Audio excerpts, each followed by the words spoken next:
Hey guys, welcome back to this channel EdCouch, and thank you so much for so much love you guys are giving me.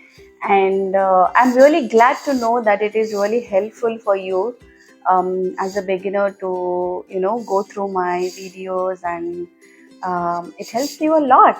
So thank you so much. I get a lot of DMs, a lot of messages in LinkedIn, and a lot of feedback personally. So it's overwhelmed at the moment, and I'm really grateful. So quickly, let's start today's topic. There is a bonus for you guys because I will also discuss something uh, related to me, my journey. So it's something like a true story to you.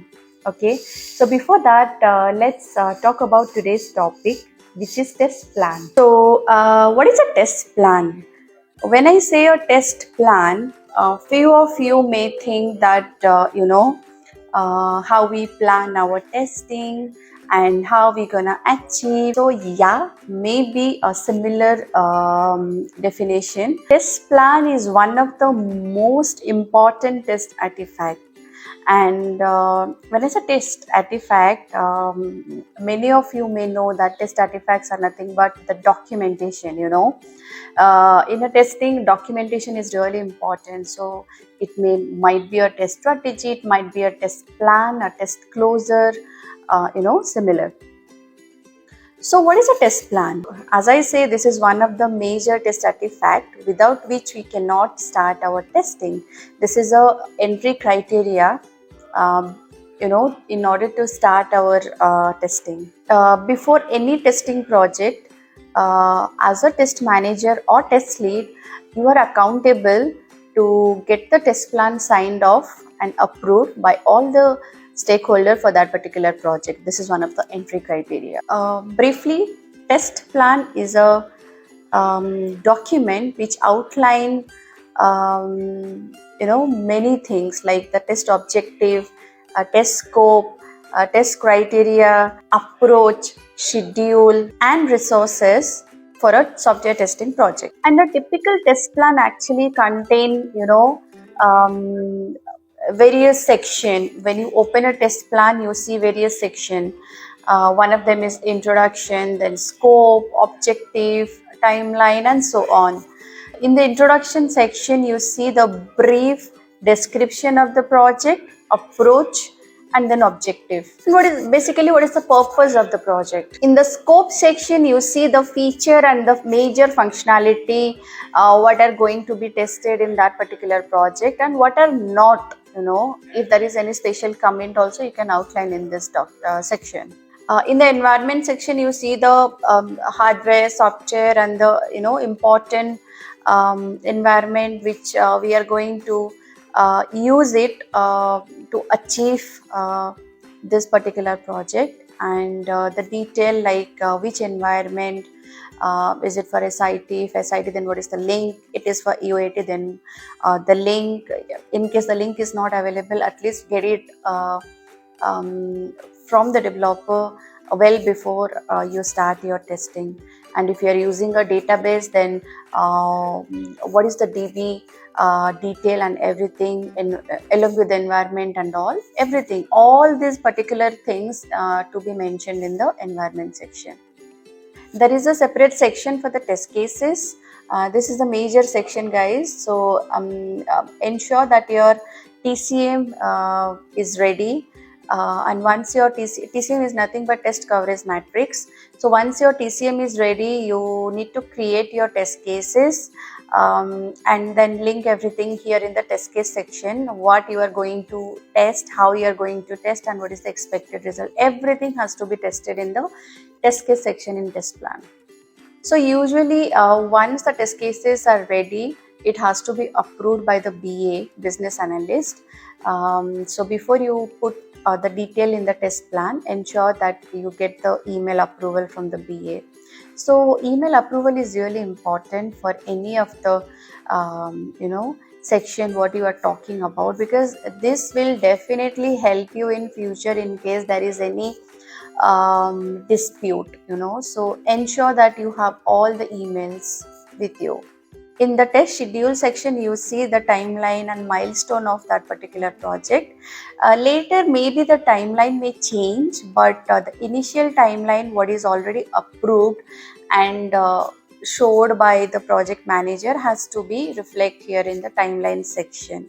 Later, if there is any changes, you can put it as part of your test closure, saying what was the reason behind the changes of calendar. In the roles and responsibility section, you detail out who all are the tester, going to be part of this project, and what is their role, the email id, and whatever detail stakeholder might require, because you never know during the testing.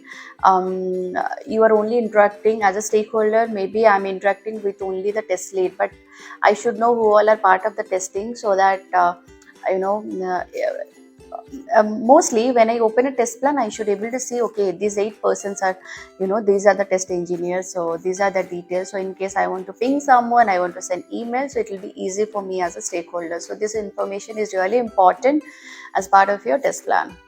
In the risk and contingency section, this is very important section, guys. So in this section, you outline all possible risk, issues and challenges that could impact the overall testing process and how that can be addressed. So this is the section where you should put every possible risk, so that in future, if there is any kind of challenges, then you can show this section to everyone. So this is your section. You could detail outline about all possible risk here. There is a sign off criteria. This criteria will actually detail that how you are going to sign off this project, on what basis, what is the exit criteria. This section basically will show the minimum exit criteria due to which a project can be successful and completed. Overall, a well-written test plan really helps ensure that all aspects of the software are thoroughly tested and helps identify and mitigate potential issues before the software is released to the end user. So you should put all your effort to create a good test plan. It has to be reviewed by any of your peer or superior before you send it for approval. So this document is really important. Now we will talk about why your test plan is important. Okay, a test plan is really important even for an outsider. Outsider in the sense who is not from testing team, like the BA, developer, end user, to understand the detailing of the project. So when they open this document, this will help them to understand what this project is all about, how the testing team is going to achieve the expected behavior and everything. So this is a Bible for a tester. So this document is really important. Second point why it is important is, as I say, this is a Bible for the test engineer. So this is a rule book actually. So throughout the testing process, even if you are a new tester, anytime you can open this document and see what we have committed as a testing team, and how we are going to achieve the commitment. And the important aspect of the testing phase, like the test scope, test objective, and defect detail, so major criteria, testing tool detail and everything, it is detailed out in this document with the version control. So definitely this will give a clear picture about the testing phase. This also has all the detail about the test cases, in scope, out of scope, why it is out of scope, with all the approval, email approval and everything. So definitely it will help the stakeholder, before they will sign off anything in testing. So yeah, test plan is really important. So this is all about test plan. So many of you now might have a question that what is the difference between test strategy and test plan? What is a test strategy? How it is different than a test plan?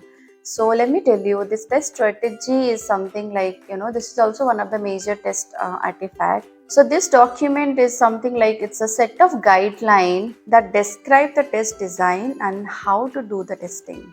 So this has the scope, format, how the entry and exit criteria is defined, and how much percent is exactly, and what is the defect clickage criteria. So everything, all the rules and metrics about testing.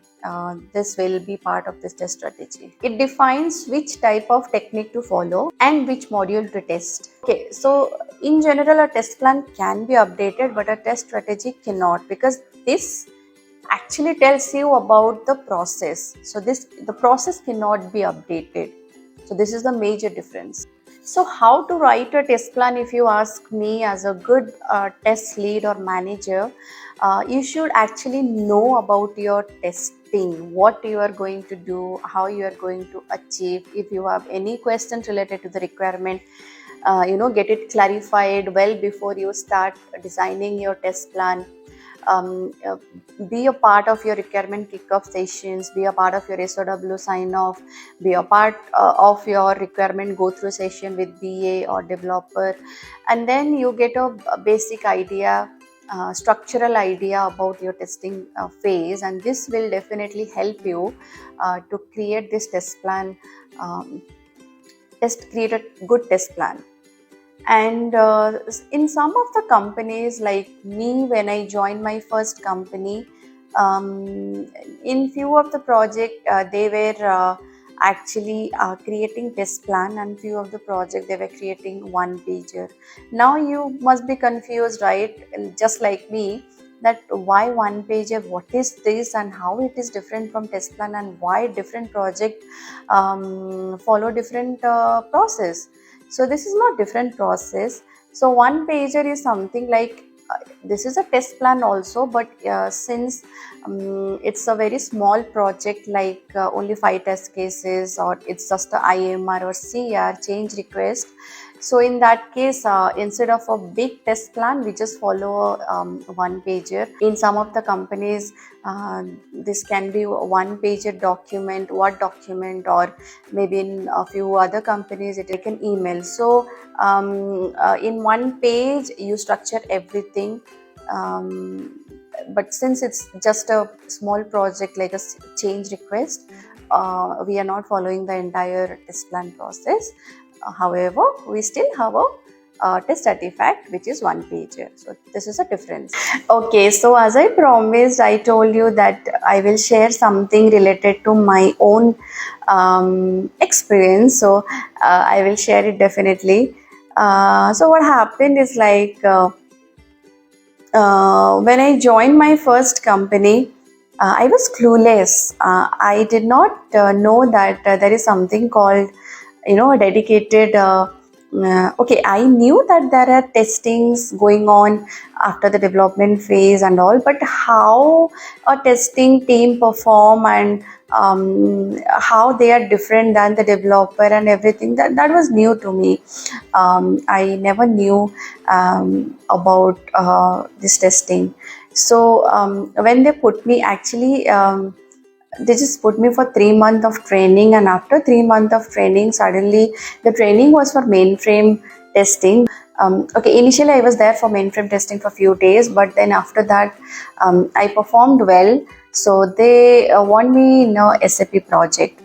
So basically, I am a SAP tester from starting of my career, but I never knew SAP also. So it was very new to me, this SAP thingy, and then testing and everything all together. I was overwhelmed at the moment, and I thought of quitting, because I saw many people around me, they were doing well. They came from a very good university, and they were working very well. Then how I will, stand out? That was my major concern. But trust me, if you have the willpower, and if you really hard work, and then if you are positive towards your career, towards your thinking, towards what you are doing, this will definitely help you keep going. So thanks to my mentor who trusted me, because at that time I was in a Canadian project. My mentor was in Canada, and every day early morning I used to come, like 7 o'clock Indian time, 7:10 I come, and then I log in, and that was like a night 8 or 8:30 for Canada at that time. So he will call me at that time, and step by step. Okay, so in SAP I was part of HR. So in HR, let's say today we are touching the benefit part, or maybe there are info types in SAP, right? So maybe let's say we are working on IT, like info type 167 or 168. He will call me for that day, that Sonali, these are the tasks for today, and this is how you're gonna do it. So these are the test cases you need to write, these are the test cases you need to modify, and these are the testing you need to do. So everyday basis he used to teach me, and he used to give me tasks for that particular day. Trust me, first of all, I love to work in early morning than post lunch. I don't know why, but that really helps me to finish most of my job even before the lunch time. So every day I come early and go early, because I need to complete my sleep also. I never sacrifice on my sleep actually until today. So I need my 8 hours sleep, that's all. So before I wake up at 6 o'clock and start my office at 7.